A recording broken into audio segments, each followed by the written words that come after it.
하나님의 축복하심이 저와 여러분 모두에게 충만히 임하시기를 주님의 이름으로 기도드립니다. 아멘. 오늘 말씀의 제목은 성령의 열매는 입니다. 본문 말씀 보도록 하겠습니다. 갈라디아서 5장 22절 23절 말씀입니다. 오직 성령의 열매는 함께 공독해 보겠습니다.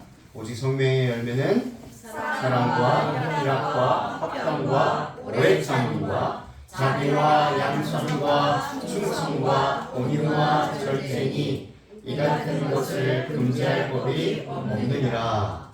아멘. 사랑, 희락, 화평, 오래 참음, 자비, 양성, 충성, 온유, 절제 9가지 성령의 열매들의 특성들을 하나하나 간단하게나마 살펴보겠습니다. 사랑입니다. 네. 헬라어 원어로는 이 사랑을 특별히 갈라디아 5장에 나와 있는 이 사랑을 아가페 표현하였습니다. 이 아가페 사랑은 아시는 것처럼 절대적 사랑입니다. 사랑의 종류가 있죠? 에로스 사랑입니다. 남녀 간의 사랑. 두 번째, 스토르게 사랑입니다. 부모와 자식 간의 혈육 간의 사랑이죠. 세 번째, 필리아 사랑이 있습니다. 친구와의 사랑입니다. 네 번째, 아가페 사랑입니다. 신이 사람에게 주는 사랑. 절대적인 사랑입니다.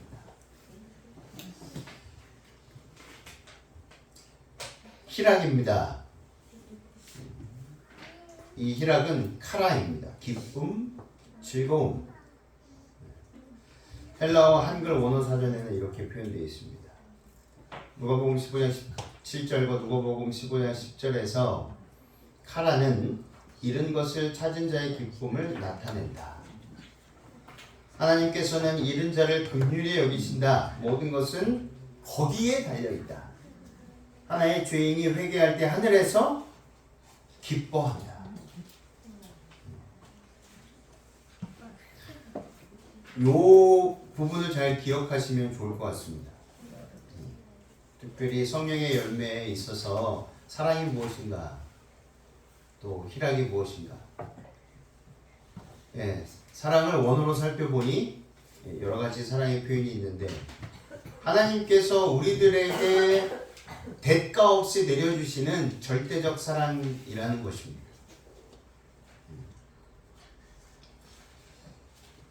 진실로 잃은 양과 잃은 은전, 잃은 아들의 비유를 담고 있는 이 누가복음 15장 전체가 보여주는 바는 아버지께 돌아온 잃은 자에 대하여, 그리고 예수님께서 인간들에게 자기와 함께 기뻐하라고 촉구하고 계신다는 사실을 우리는 이 카라, 기쁨, 즐거움, 이 열매를 통해서 알 수 있다는 것입니다.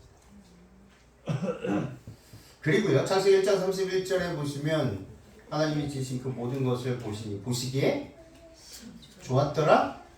아니에요. 심히 좋았더라. 아시는 것처럼 첫째 날부터 계속 이렇게 만드시고, 첫째 날 만드시고 좋았더라, 만드시고 좋았더라, 좋았더라 하시고, 심히 좋았더라는 단 한 번 나옵니다. 언제 나오죠? 네. 우리를 창조하실 때, 그때 심히 좋았더라라고 나오는 거예요. 이 지구를 만드시고, 이 지구에 동식물들을 만드셨죠? 그리고 우리를 만드셨어요. 그런데 이 사람을 위하여 지구와 동식물들을 존재하게끔 하신 거라는 거죠.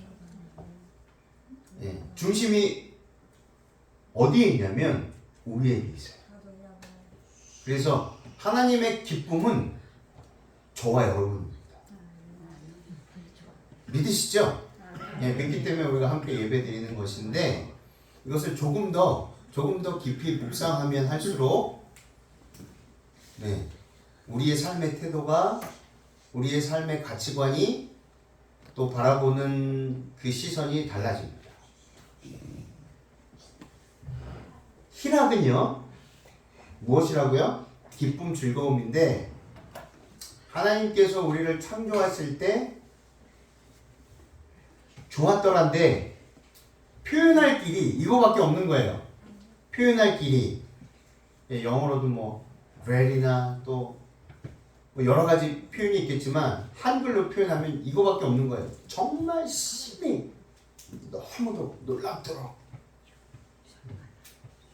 놀라운 은혜를 영어로 표현할 때는 amazing이라고 하잖아요. amazing grace라고 하는데 그러니까 우리의 언어로서는 표현할 길이 굉장히 제한적이라는 것입니다. 그 이상인데 그러니까 하나님께서 우리를 창조하실 때 그 희락과 기쁨, 그 joy는 우리가 생각하는 것 이상이라는 것입니다. 그게 성령의 열매의 두 번째 희락이라고 이해할 수 있겠죠. 세 번째 화평입니다. 평화복지 번영이에요. 에이레네 평화복지 번영인데 이 단어는 평화라는 좁은 의미로 제한시켜서는 안 되며 그것은 모든 가능한 형태의 악과 대조되는 가장 넓은 의미의 안녕과 복리를 의미하는 것입니다. 이제 이거는 헬라어인데요. 히브리어로 가면은 우리가 늘 자주 쓰는 그 당시 이스라엘 백성들이 항상 만날 때 가장 먼저 우리는 인사할 때 안녕하세요라고 하잖아요. 이스라엘 사람들은 뭐라고 하셨을까요? 네, 샬롬. 평안하십니까? 평안하십니까? 이 평안하시다라는 말 뜻은요 굉장히 광범위한데 특별히 악과 대조되는 가장 넓은 의미의 안녕이라는 것입니다. 그러니까 이거는요 우리가 죄악 세상 속에 살아가지만 죄를 범치 않고 죄를 승리하며 살아갈 수 있다라는 보증인 것입니다. 다시 말하면 파도가 넘실넘실 이 배를 삼킬 듯한 파도가 치고 비바람이 불고 태풍이 불어도 키를 잡고 계시는 예수 그리스도께서 선장이 되시는 그 예수 그리스도께서 직접 운전하시는 배 안에 있으면 무엇하다? 안녕하고 평안하다는 것입니다. 제자들이 열심히 노를 젓다가 폭풍이 불어서 더 이상 자신들의 기술도 효력이 없다는 것을 알고 그제서야 누구를 찾았죠?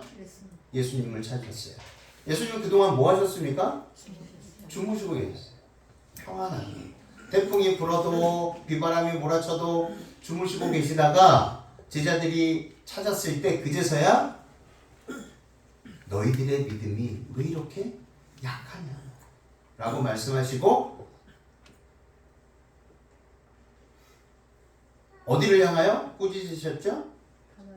바람을 향하여 멈춰라. 그 한마디에 갑자기 잠잠해졌습니다. 예수님께서 갖고 계셨던 우리들에게 보여주셨던 평안 그것이 바로 화평입니다.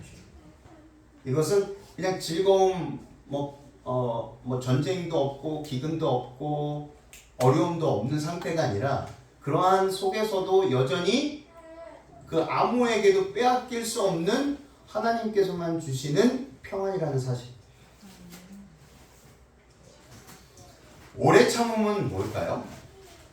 마크로디미아인데 헬라 한글 원어를 보니 자포자기적인 인내 좀 표현이 그렇죠. 자포자기적인 인내입니다. 두 번째는 지연, 지체, 행동을 연기하거나 미루는 것. 세 번째는 인내, 확고부동, 목적에 도달할 때까지 참음이라는 좋은 의미도 지니고 있다. 저는 다시 이 헬라 한글 원어를 보면서 많은 생각을 하게 되었습니다. 오래 참음, 그냥 억지로 참는 것이 아니구나. 목적이 있다는 거예요. 근데 자포자기한 자포자기하는 오래 참음입니다. 자기 자신이 이렇게 비어 있는 거죠. 자포자기하고 목적을 가지고 참는다. 분명히 대상이 있다는 것입니다. 누구를 향한 오래 참음. 자신은 뒤돌아보지 않는 오래 참음. 그리고 확고부동한. 내가 구원을 그 사람이 구원을 받기까지 확고부동하고 끝까지 포기하지 않는, 자기 자신은 사라져도 상관이 없는 이런 뜻으로 우리들은 이 오래 참음을 이해할 수 있습니다. 자비, 크레스토테스인데 선함과 친절함과 우정입니다. 이 크레스토테스는 사랑의 선이나 의를 표현하며 하나님의 자비 및 친절한 성품과 행위를 나타낸다. 자비하면 그냥 명사인데요. 특별히 시편을 보면 하나님의 자비 및 친절한 성품과 행위를 나타냅니다. 결국 이 자비는 반드시 동사로 표현이 되는 거예요. 이 자비는 그냥 명사로만 국한된 것이 아니라 관련적이고 그저 마음에 있는 하나의 덕목이 아니고 실제로 행동으로 나타나는 것이라는 것입니다. 불쌍한 사람을 보면 가만히 있지를 못하는 거예요. 양선입니다. 아가두신의 이것은 이제 선함, 선한 사람이 가지는 자질뿐만 아니라 도덕적 탁월함을 가리킵니다. 도덕적 탁월함. 선 앞에서는 아주 꿋꿋하고 담대한 것입니다. 원칙에 있어서는 그 어떤 것도 어떤 것과도 타협할 수 없는 것입니다. 충성이죠. 여기에서 살짝 피스티스인데요. 이것은 faith, 믿음과 같은 거예요. 충성, 믿음. 이게 어떻게 연결이 될까요? 피스티스는 사람이 가지는 확신뿐만 아니라 사람이 향유하는 확신, 즉 신뢰할 수 있음, 의지할 수 있음을 의미한다. 이것은 차이가 있을지라도 확실성이나 신실성 그리고 신뢰성과 관련되어 있다.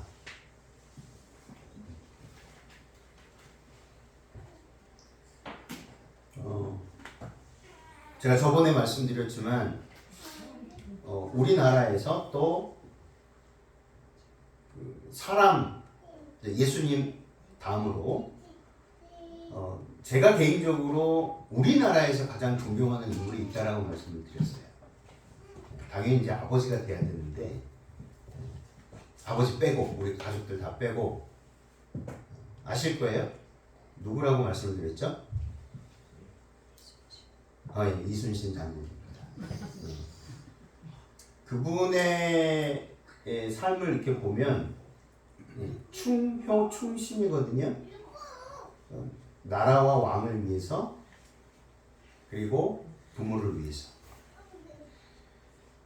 그러면서 어떤 말씀하셨냐면 충신에 있어서 결국은 이 나라와 왕을 섬기는데 제일 중요한 것은 누구냐면 백성이라고 했어요. 백성. 나는 백성을 위해서 죽을 것이다. 그리고 그것이 의리이다. 그러니까 이 피스티스는 사람이 가지는 확신뿐만 아니라 사람이 향하는 확신, 즉 신뢰할 수 있음, 의지할 수 있음. 이 헬라어 한글 원어 사전을 보면서 다시 한번 이순신 장군이 가지고 있었던 그 충성 있잖아요. 충성. 이것은 백성들을 향한, 물론 나라와 왕과 왕을 위해서 그 믿음이 있었기 때문에 이 충성을 다하셨지만 가장 중요한 그분이 말씀하셨던 가장 중요한 사람이었다는 거예요. 백성을 위한 충성. 이것은 의리인데 이것은 어디에 기반되어 있냐면 신뢰, 믿음. 백성들을 향한 믿음. 그것을 다시 한번 보게 되었습니다. 온유입니다. 프라비테스, 온유, 친절, 겸손, 동정심입니다. 이것은 인간의 한 기질이 아니다. 이것은 사람이 그리스도와 연결되고 그의 형상과 일치될 때에 생겨나는 것이다. 특별히 죄를 짓고 난 이후에 인간의 상태 이후에 이 내용을 쓸 수밖에 없었던 것 같습니다. 사실은 아담이 죄를 짓기 이전에는 온유라는 기질이 여전히 가지고 있었지요. 근데 죄를 선택한 이후에 변질되고 훼손된 것입니다. 아예 없어진 것이 아닙니다. 그래서 제가 볼 때는 인간의 한 기질이 아니다라는 것은 동의할 수 없지만 이렇게 쓴 이유는 죄를 선택한 이후에 인간의 상태 그것을 보고 쓴 것 같습니다. 그래서 이거는 사람이 그리스도와 요거는 맞죠? 예수 그리스도와 연결되고 그의 형상과 일치될 때에 다시 회복되는 거죠. 회복되고 변질됐지만 망가졌지만 회복이 됩니다.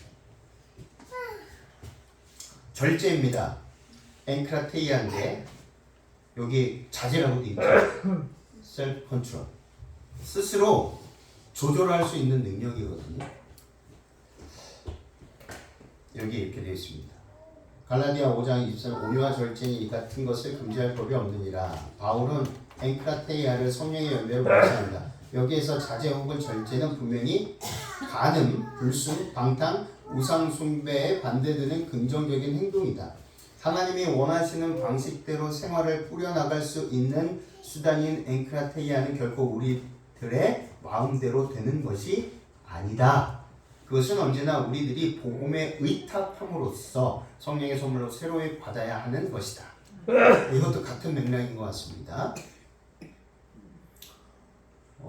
스스로 조절할 수 있다라고 자부하지만 조절하지 못하는 것들이 너무 많아요.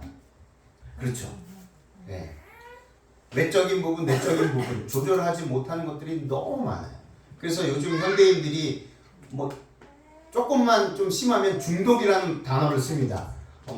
인터넷 중독, 게임 중독, 또 먹방 중독, 그렇죠? 고기 중독, 또 채식 중독. 네, 채식이라고 해서 이렇게 풀만 드시는 분도 계셔요. 근데 그게 올바른 채식이 아니잖아요. 네. 우리에게 필요한 분명한 영양소가 골고루 들어간, 그러니까 육식을 하지 않는다는 것인데 그것을 잘못 오해하고 계신 분들도 계십니다. 절제가 안 되는 모든 부분에서 하나님의 방법과 뜻대로 절제가 안 되는 그것은 어찌 보면 당연한 것이라고 우리가 받아들여야 된다는 거죠. 상품 가치가 뛰어난 특 A급 열매를 기대하려면 반드시 그 대가에 어느 정도의 대가의 과정이 필요합니다. 그렇죠? 열매는 결과입니다. 상품 가치가 있는 좋은 결실을 얻을 수 있었다는 것은요, 좋은 결과를 얻기까지 농부의 피땀과 정성이 있었다라는 것입니다. 그 과정이 없는 한 그 특 A급 열매를 기대할 수조차 없기 때문입니다. 그러니까 성경에서 열매는 무엇이라고 표현하냐면 죽음의 결과라고 말합니다. 요한복음 12장 24절 내가 진실로 진실로 너희에게 이르노니 한 알의 밀이 땅에 떨어져 죽지 아니하면 한 알 그대로 있고 죽으면 많은 열매를 맺느니라. 그래서 성령의 열매 9가지 이 열매를 그저 우리 마음속에 그리스도인들의 마음속에 있는 덕목으로만 생각해야 하는 것이 아니라 실제적으로 그것이 동사가 돼야 된다는 것입니다. 어떤 동사요? 실천돼야 된다는 것입니다.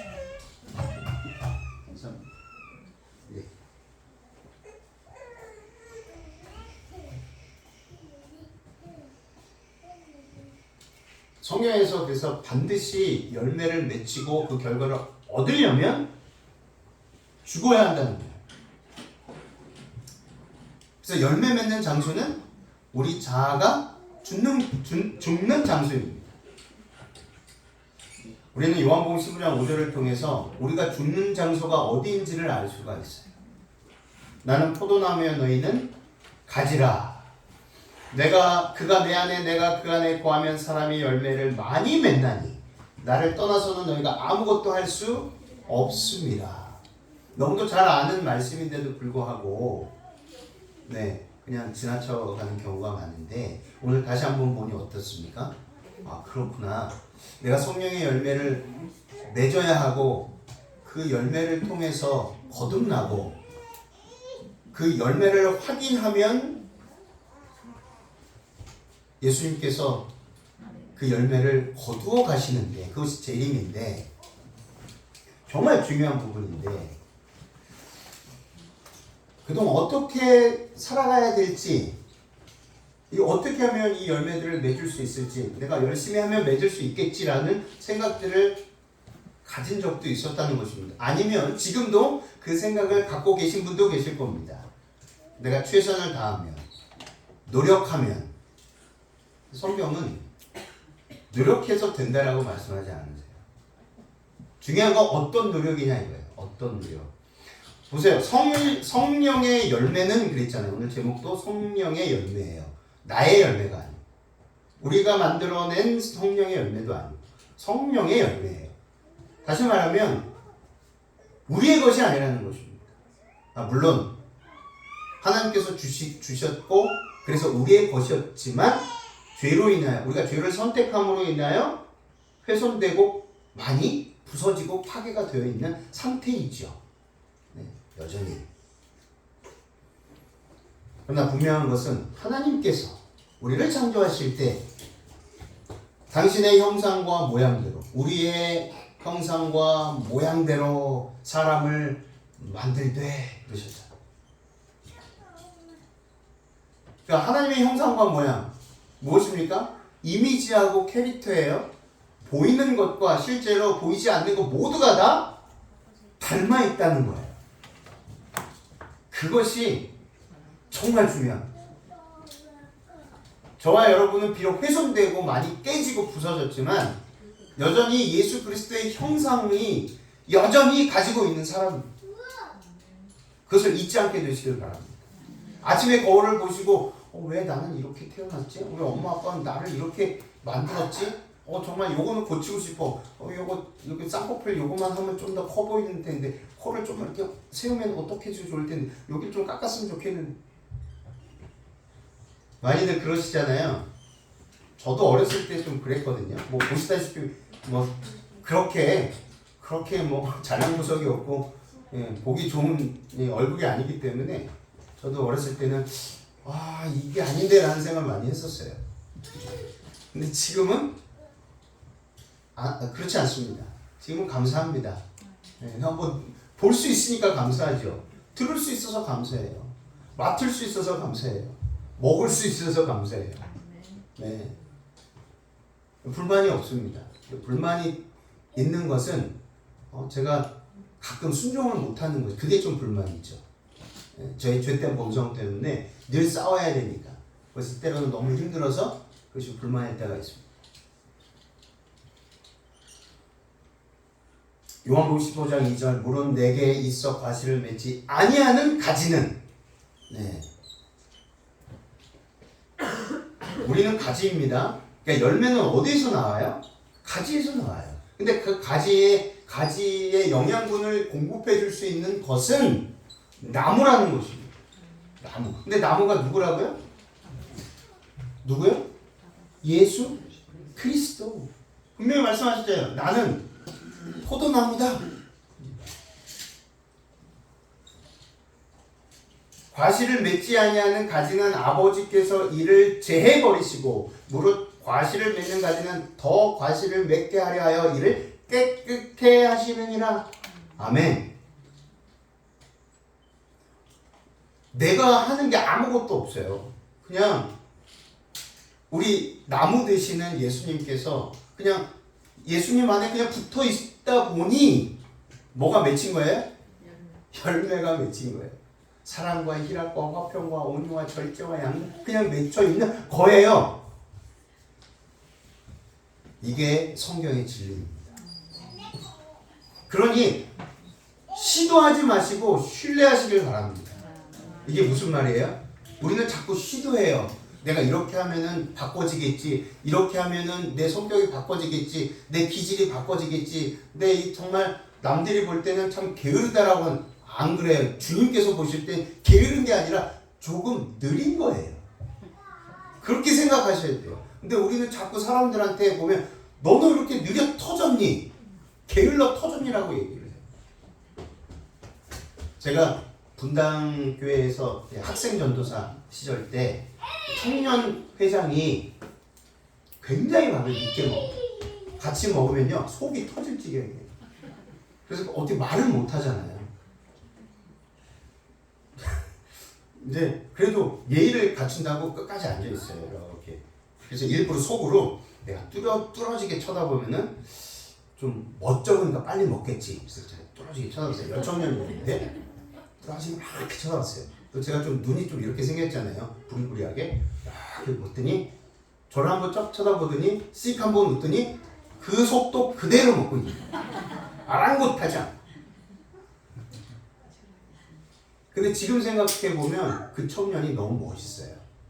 저는 저입니다. 저는 바꾸지 않을 거예요. 그게 너무 멋있는 거예요. 여러분 제발 우리 가족들한테도 그렇고 직장 동료들한테도 그렇고 친구들한테도 그렇고 성도들한테도 그렇고 네가 바뀌어야 돼 라는 생각과 말은 하지 않게 되시길 바랍니다. 예수님도요 바꿔라고 하지 않으셨어요. 그 고민, 아픔, 그 실망 이런 것들을 고쳐주시고 치유해 주셨지 그가 가지고 있는 고유의 태어날 때부터 갖고 있는 기질을 바꿔야 돼 라고 하지 않으셨다는 거예요. 근데 이상하게 우리는 너무 강요하죠. 제발 좀 바꿔. 남편과 아내 사이도 그래요. 제발 좀 바꿔. 저는 굉장히 좀 어지럽히는 스타일이에요. 책상에도 책이 이렇게 쌓여있고 이렇게 쌓여있어요. 네. 그렇다고 해서 아인슈타인은 아닙니다. 아인슈타인이 그랬거든요.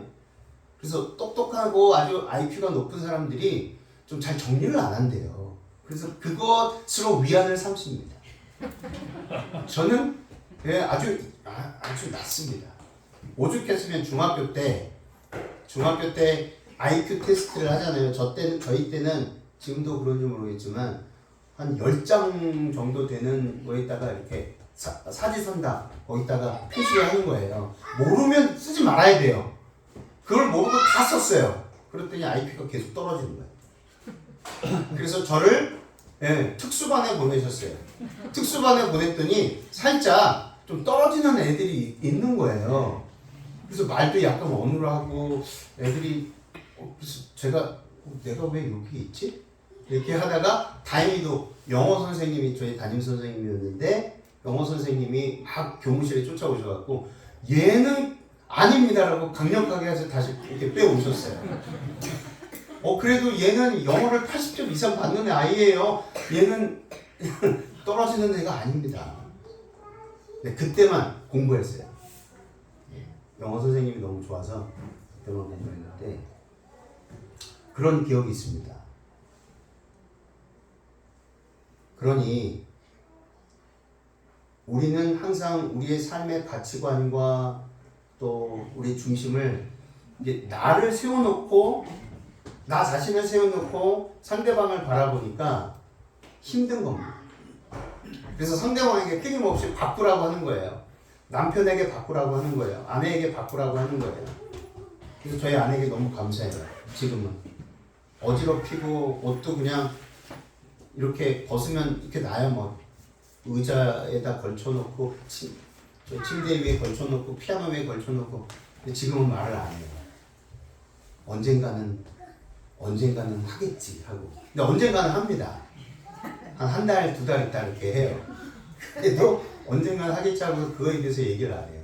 그래서 제 마음이 정말 샬롬합니다. 그렇다고 너무 늦게 이렇게 하시면은 상대방을 위해서 좋지 않으니까 최대한 빨리 아내가 힘들어하니 내가 아내처럼 그렇게 깔끔한 성격은 아니더라도 아내를 위해서 치워줘야 되겠구나 이렇게 해야 된다는 거죠. 예. 무턱대고 내 스타일이 이러니까 예수님도 뭐라고 안 하시니까 그냥 이렇게 살아야지 그거는 아니죠. 왜냐하면 내 옆에 누군가가 있으니까 예수님도 그 사람을 위해서 일하셨기 때문에 그렇습니다.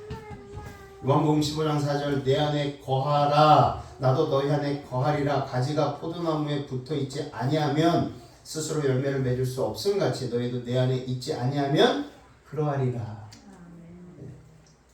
열매 맺는 것은 주님 안에 거할 때 주님 안에 거한다는 것은 주님의 생각과 뜻과 계획이 일맥상통하는 것입니다.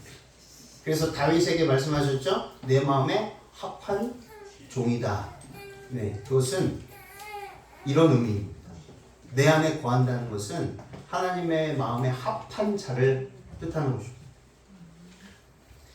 15장 9절 아버지께서 나를 사랑하신 것 같이 나도 너희를 사랑하였으니 나의 사랑 안에 거하라. 하나님 안에 거한다는 것이 결국은 주님의 사랑 안에 거하는 것이구나 라는 것을 분명히 말씀하고 계십니다. 열매 맺힘의 목적이 무엇일까요? 아시는 것처럼 바로 재림의 성취입니다. 마가복음 4장 29절 열매가 익으면 곧 낫을 대나니 이는 추수 때가 이르렀음이라. 반드시 오셔서 낫을 대시고 열매를 따가신 것입니다. 당신께서 만드신 열매를 당신 것이니까 가져가십니다. 그 열매가 저와 여러분이 되시기를 간절히 소망합니다. 사랑, 희랑, 화평, 오래 참음, 자비, 양성, 충성, 온유, 절제. 즉 간접적으로 어떤 대상과의 관계를 통하여 뚜렷하게 확인하는 덕목들입니다. 그렇죠? 어떤 대상과의 관계를 통해서 뚜렷하게 내가 이 열매들이 있는지 없는지를 확인할 수가 있어요. 혼자 있으면 확인하기 어렵습니다. 저기 계룡산에 들어가셔도 지리산에 들어가셔도 힘들어요. 제가 어렸을 때 늘 갔던 도봉산에 가서도 힘듭니다. 제 고향이 미아 사동이에요. 그래가지고 정말 잃어버린 친구들이 많이 있었어요. 미아들이 많이 있었어요. 미아. 저도 그 중에 한 명이었습니다. 하도 집을 나가가지고 어렸을 때 1학년이 버스를 타고 학교 가기 싫다고 돌아다니다가 길을 잃어버려가지고 경찰서에 가서 그때는 이제 국민학교였으니까 1학년 8반 누구누구입니다. 우리 담임 선생님 누구입니다. 그때 담임 선생님이 너무 싫었어요. 무서웠어요. 너무 크고 등치도 좋으셔가지고 숙제를 안 해갔기 때문에 혼날까봐. 근데 선생님이 오셨어요. 아무 말씀도 안 하셨어요. 다만 한마디 하셨죠. 그게 첫 마디가 이놈이 아니었어요. 이런 것이 아니라 괜찮니? 그때 결심했어요. 결석하지 말고 선생님 말씀 잘 듣고 혼나더라도 이 선생님 밑에서 열심히 공부해. 감동을 받는 거예요. 혼날 줄 알았는데 그게 아니라 그 표정이 좀 아들을 잃어버린 듯한 표정이셨습니다. 우리 예수님이 그렇습니다. 아들을 잃어버린 듯한 마음으로 그 표정으로 우리를 찾으셨을 때 혼내지 않으시고 괜찮니?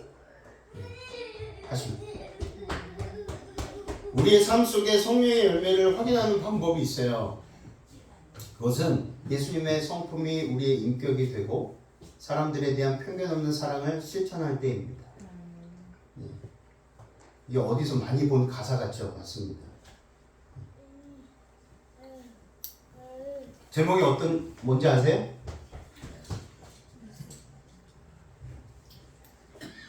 예수님의 성품이 나의 인격이 되며 바라고 원하고 기도합니다. 거기에 나온 가사예요. 제가 정말 좋아하는 가사예요. 예수님의 성품이 우리의 인격이 될 때, 사람들에 대한 편견 없는 사랑을 그래서 그렇게 실천할 때 성령의 열매, 9가지 열매들이 보여지게 됩니다. 가난한 목수의 아들, 청년 예수, 그분은요 사람을 어떤 마음과 태도로 대하셨을까요? 마태복음 9장 36절을 보겠습니다. 무리를 보시고 불쌍히 여기시니 이는 그들이 목 잡는 양과 같이 고생하며 기진합니다. 예수님께서 우리를 이렇게 보셨어요. 불쌍히 여기셨어요. 여기 불쌍히 여기시다는요, 스플랑크니 조마에, 불쌍히 여기다, 동정하다 뜻이 있습니다. 동정하다. 선한 사마리아 사람의 비유에서 사용된 이 불쌍히 여기다, 이것은요 밑대로운 순간에 사람을 구하기 위해 모든 재물과 시간과 힘과 생명을 조금도 꺼리지 않고 쓰는 태도를 표현합니다. 재물, 시간, 힘, 생명 조금도 꺼리지 않고, 나그네였는데 친척도 아니었습니다. 그리고 그것도 달랐어요. 출신도 다르고 신분도 달랐어요. 적대적인 관계였습니다. 사실은. 왜냐하면 그 거듭만 하고 완전히 너무 강도를 만난 사람이 사마리아 사람이 아니라 어떤 사람이었기 때문에요? 유대인이었기 때문에. 그럼에도 불구하고 이 불쌍히 여기다, 여기에서 사용하는 불쌍히 여기다는 모든 재물, 시간, 힘, 생명 조금도 꺼리지 않고 그를 위해서 사용하는 것을 사용할 때 표현하는 것입니다. 이 동정이라는 단어가 나왔죠. 동정이 무엇입니까? 남의 어려운 처지를 자기 일처럼 딱하고 가볍게 여기는 거예요. 자기 일처럼. 남의 일이 아니에요. 그냥 동정한다는 거는 그래 불쌍하다, 안 됐구나 정도로 끝마치는 것이 아니라 정말 내 일처럼 생각하는 것이 동정이라는 거죠. 남의 어려운 사정을 이해하고 정신적으로나 물질적으로 도움을 베푸는 거예요. 동정이요. 남의 일처럼이 아니라 나의 일처럼 생각할 수 있는 것은 이해하다는 것입니다. 이해하다. 이해는 뭐예요? 깨달아 알고 잘 알아서 받아들이고 또 남의 사정을 잘 헤아려 너그러이 받아들이고 서로의 처지를 이해하는 것입니다. 세 번째, 사리를 분별하여 해석하는 것이죠. 근데 이 이해하다를 영어로 보니 understand예요. 동사고 명사가 아니라 동사입니다. 근데 이것을 반으로 쪼개봤어요. under 전치사인데 뭐뭐 아래예요. 그리고 stand 이건 동사인데 서다입니다. 아래에 내려가서 서보는 거예요. 역지사지죠. 역지사지. 그 사람 입장에 서보는 것입니다. 예수님께서 역지사지, 근데 역지사지는 좀 약해요. 그냥 그 사람 입장에서 생각하다 정도예요. 근데 이 이해하다를 정말 더 깊이 이해하게 되면 예수님께서 우리를 어떻게 동정하시고 불쌍히 여기셨는지를 이해하게 됩니다. 예수님이 아래에 서셨어요. 보겠습니다. 빌립보서 2장 5절 8절이에요. 너희 안에 이 마음을 품으라. 곧 그리스도 예수의 마음이니 그는 근본 하나님의 본체시지만 하나님과 동등됨을 취할 것으로 여기지 아니하시고 오히려 자기를 비워 종의 형체를 가지사 사람들과 같이 되셨고 사람의 모양으로 나타나사 자기를 낮추시고 죽기까지 복종하셨으니 또 십자가에 죽으십니다. 내려오셨어요. 그리고 우리 한 사람 한 사람 저와 여러분이 되셨어요. 우리를 이해하시기 위해서. 네, 그렇죠? 그냥 예수님께서는 그냥 이해에 동정에 불쌍하구나 거기에 끝마치는 것이 아니라 실제로 죄가 되셨기 때문에 우리가 되셨어요. 근데 신분이 다르잖아요. 창조주이시고 우리는 피조물인데. 근데 그것을 하셨다는 거예요. 아래로 내려오신 거예요. 우리의 마음속 깊은 것까지 우리도 우리 자신도 이해하지 못하는 우리 심령 깊은 누구에게도 보이고 싶지 않은 너무도 창피한 것들, 예. 태어날 때부터 미숙아로 태어난 죄의 미숙아로 태어난 이 모자란 것들, 이런 것들 때문에 너무 힘들어하는 것, 그것을 이해하시기 위해서 우리의 심령 가장 밑바닥까지 내려오신 거예요. 그리고 우리를 그 상태에서 보신 겁니다. 그러니 이해가 되는 거예요. 그럴 수밖에 없어. 네. 고린도서 8장 9절 우리 주 예수 그리스도의 은혜를 너희가 알거니와 부유하신 이로써 너희를 위하여 가난하게 되시고, 재림교회 성경 주석은 이 너희를 위하여 가난하게 되셨다는 것을 어떻게 표현하냐면 인성을 입으셨다. 죄된 본성, 4,000년 동안 연약해질 대로 연약해진 이 죄된 본성의 연약한 인성을 입으셨다 라고 표현합니다. 그의 가난함으로 말미암아 너희를 부유하게 하려 하심이라. 다시금 잃어버렸던 것을 회복시켜 주시겠다는 거예요. 찾아주시고 또 완전히 엉망진창이 된 것을 회복시켜 주시겠다는 약속입니다. 사도행전 364쪽 구주께서는 집집을 방문하셔서 병자를 고치시고 슬퍼하는 사람을 위로하시고 고통당하는 사람의 고통을 더시고 근심하는 사람에게 평안을 말씀하셨다. 그분께서는 어린아이들을 당신의 팔로 안으시고 필요한 어머니들에게 희망과 안위의 말씀을 하셨다. 이렇게 하실 수 있었던 것은요, understand 하셨기 때문입니다. 우리가 되셨어요. 그리고 우리의 가장 밑바닥까지 내려오셔서 우리를 바라보시고 괜찮다, 걱정하지 마라, 내가 다 치유해 줄게라고 말씀하십니다. 사도행전 446쪽 그분께서는 끊임없는 친절과 온유로 여러 가지 모양의 인간의 재난과 고통에 대처하셨다. 그분은 자신을 위하여서가 아니라 다른 사람들을 위하여 일하셨다. 그분은 만민의 종이셨다. 그분께서 접촉하려고 오신 모든 사람들에게 소망과 힘을 공급하는 일이 당신의 양식이요 물이었다.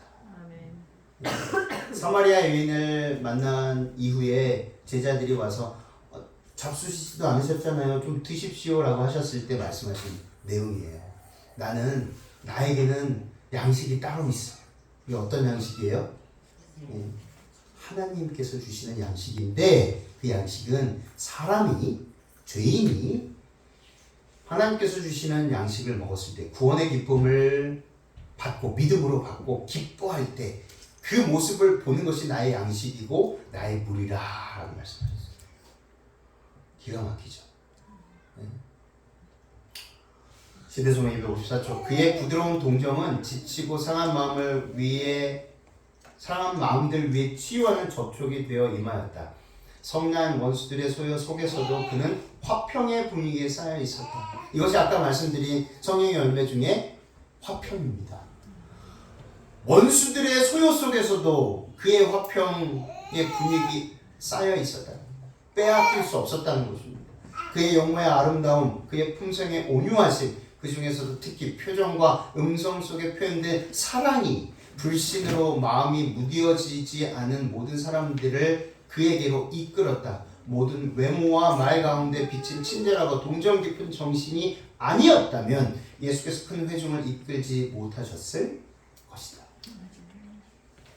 사람들 한 명 한 명 그 사람들의 형편과 사정과 처지를 이해하시기 위해서 그 사람들이 되셨기 때문에 사람들이 예수님에게 이끌리게 된 것입니다. 바꾸려고 하지 마라고 하신 거예요. 너는 너야. 그냥 너대로 내가 사랑하는 거야 라고 말씀하시고, 팔이 하나 없으면 어때? 앞을 못 보면 어때? 말을 듣지 못하면 어때? 말을 못하면 어때? 걷지 못하면 어때? 나는 그거 상관 안 해. 그냥 나는 너를 사랑해. 전부다. 진리의 화살이 심령을 꿰뚫고 이기심의 방벽을 허물어 회개를 일으켜서 마침내 감사의 마음을 일으킬 때 구주께서는 기뻐하십니다. 주님께서 주시는 생명을 받아 누릴 때 회개하고 주님 어찌하면 되겠습니까? 제가 할 수 없습니다. 주님 살려주십시오. 도와주세요. 라고 하는 그 영혼들을 볼 때 주님께서는 기뻐하신다.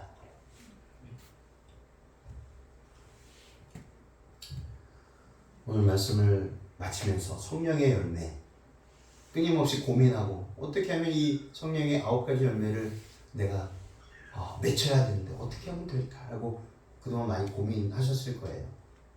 그런데 고민할 필요가 없습니다. 우리를 완전히 100% 이해하지 아니 110% 이해하시는 예수님께서 그 열매를 주십니다. 그러니 우리는 무엇하면 됩니까? 믿고 그분에게 전적으로 붙어있습니다. 붙어있다는 것은 어떤 말씀을 하시든지 지금 당장은 이해하지 않더라도 믿기 위해서 간절히 구하는 것입니다. 그 믿음을 달라고. 그러면 이 9가지 열매가 우리가 만나는 사람들을 통해서 어떻게 맺혀 있는지를 알게 될 것이고 우리도 예수님처럼 다른 사람들을 그 사람들이 가지고 있는 그대로 수용하고 받아줄 수 있는 그 이해, 언더스탠드가 될 것입니다. 우리 모두가 예수님과 같이 우리가 만나는 모든 사람들을 예수님과 같이 바라보고 그렇게 그 사람 입장에 서서 아니 그 사람이 되어서 그 사람을 온전히 이해하고 그래서 그 사람의 아픔과 그 사람의 그 모든 해결하지 못하는 것들을 어떻게 하면 해결해 줄 수 있을까 그 고민으로 그 사람을 사랑하기 위한 고민으로 사시는 저와 여러분이 되시기를 간절히 바라며 말씀을 마치겠습니다.